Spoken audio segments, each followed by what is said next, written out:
La catastrophe climatique, ça n'est pas une dette qu'on laisse à nos enfants. Le principe d'une dette, c'est qu'ils vont devoir rembourser, qu'ils vont devoir faire des efforts pour corriger nos erreurs. Mais là, il n'y aura plus de terre, il n'y aura plus de banque, il n'y aura plus de rien du tout pour corriger les erreurs. Il n'y aura plus rien à corriger. Il y aura un roc vide. Dans les canicules, de temps en temps, la température, elle monte très haut, mais sur des temps courts. Du coup, nous, en tant qu'humains, on arrive à survivre. Alors, certes, pas tous. La canicule, là, celle qui vient d'arriver, elle a déjà fait, je crois, des centaines de morts.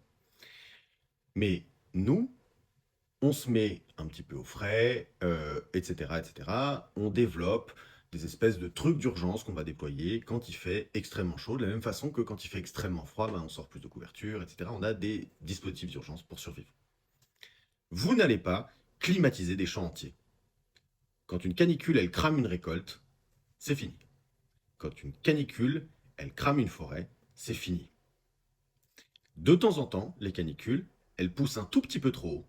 Et quand elles poussent un tout petit peu trop haut, et ben nous, on va se mettre à l'abri au Super U parce qu'ils ont la clim, mais les champs, les forêts, dès qu'on dépasse une température, ils meurent tous.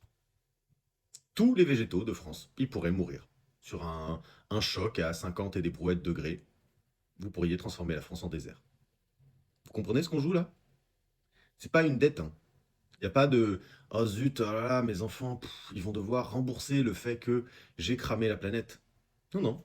Mes enfants, à moi, ils vont peut-être juste vivre dans un désert à cause de nos actions. Plus probablement de nos inactions.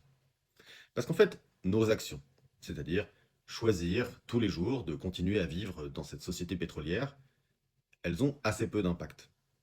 Nous, on ne peut pas vraiment choisir de ne pas vivre dans cette société. Enfin, sauf à se foutre en l'air, sauf à ne plus se connecter aux autres, sauf à ne pas participer à la société. Et ça, c'est possible, mais du coup, c'est arrêter l'humanité. Puisque l'humanité, c'est se connecter aux autres, etc. Donc on peut arrêter d'être humain, mais dans ce cas-là, ça n'est pas sauver l'humanité d'arrêter d'être humain. Donc si on est obligé de continuer à participer dans les règles du jeu, alors le truc qu'on laisse à nos enfants, ça n'est pas nos actions qui la causent, c'est notre inaction. C'est notre incapacité à changer les règles communes pour vivre dans un monde dans lequel on ne détruit pas la planète. Alors certes, ces règles communes, elles vont aussi impacter nos actions. Elles vont aussi être contraignantes. Elles vont aussi, possiblement, casser les gonades à beaucoup de gens, ou même être vécues par beaucoup, mais moi le premier, hein, comme une pression, comme bah oui, s'il faut arrêter de bouffer de la viande, s'il faut arrêter d'utiliser l'informatique autant qu'on l'utilise, s'il faut arrêter de plein de trucs, eh ben oui, on va se dire, mais merde, c'est encore des efforts à faire alors que la vie est dure. Mais c'est ça ou pas de planète en fait, c'est ça ou le Sahara dans le poids de vin. Vous comprenez l'ambiance dans laquelle on est maintenant? L'enjeu, c'est qu'il y a un moment où la température monte suffisamment, même si c'est un peu de temps, pour que tous les animaux d'élevage meurent. Pour que tous les végétaux dans une zone donnée crèvent. Vous imaginez la gueule qu'il aurait le Loiret s'il n'y avait plus une plante? Vraiment, enfin, la catastrophe climatique n'est pas une dette. Ça n'est pas un truc que d'autres vont devoir corriger à notre place. C'est possiblement un truc qu'on ne peut pas corriger. Nous, on peut encore essayer du mieux qu'on peut et avec le peu de moyens qu'on a politiquement aujourd'hui, de corriger le tir pour éviter que ça n'arrive. D'accord? On peut faire ça. Et c'est donc pas nos actions qu'on nous reprochera, c'est notre inaction. C'est ça qui va coûter au monde. C'est le fait qu'on soit pas foutu de s'organiser, de voter correctement pour des gens qui vont devenir des responsables politiques. Et ces responsables politiques, ils sont chargés par nous, payés par nous, pour organiser la résolution de ce problème-là.